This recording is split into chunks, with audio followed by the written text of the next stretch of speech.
ভারতীয় মহাকাশ গবেষণা সংস্থা ইসরোর মুকুটে জুড়তে চলেছে আরও এক নয়া পালক। 14ই অক্টোবর পুরস্কার পেতে চলেছে ভারতীয় মহাকাশ গবেষণা সংস্থা।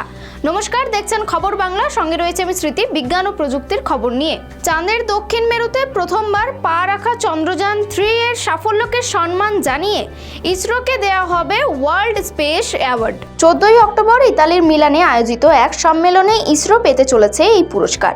ভারতীয় মহাকাশ গবেষণা সংস্থা ইসরোর মুকুটে জুড়তে চলেছে নয়া পালক।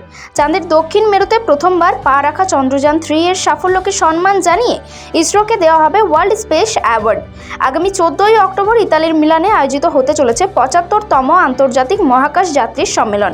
সেই অনুষ্ঠানে ইসরোর হাতে পুরস্কার তুলে দেবে ইন্টারন্যাশনাল অ্যাস্ট্রোনটিক্যাল ফেডারেশন। বৃহস্পতিবার ওয়ার্ল্ড স্পেস অ্যাওয়ার্ড প্রাপক হিসেবে ভারতীয় মহাকাশ গবেষণা সংস্থা ইসরোর নাম ঘোষণা করে ওই আন্তর্জাতিক সংস্থা ইন্টারন্যাশনাল অ্যাস্ট্রোনটিক্যাল ফেডারেশন।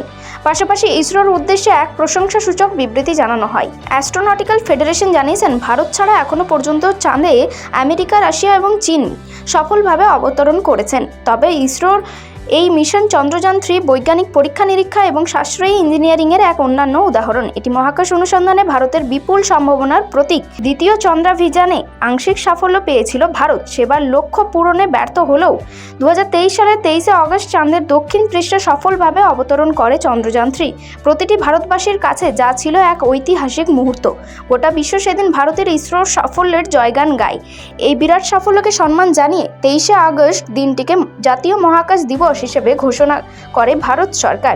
সেই সাফল্যের এক বছর পর অবশেষে বিশ্ব মঞ্চে সাফল্যের স্বীকৃতি পেল ভারতীয় মহাকাশ। যদিও শুধু চন্দ্রযান 3তেই থেমে নেই ভারতীয় মহাকাশ গবেষণা সংস্থা। এরপর চন্দ্রযান 4 মঙ্গল অভিযানের পাশাপাশি 2040 সালে চাঁদে মানুষ পাঠানোর লক্ষ্যমাত্রা নিয়েছে ভারতের গৌরব ইসরো।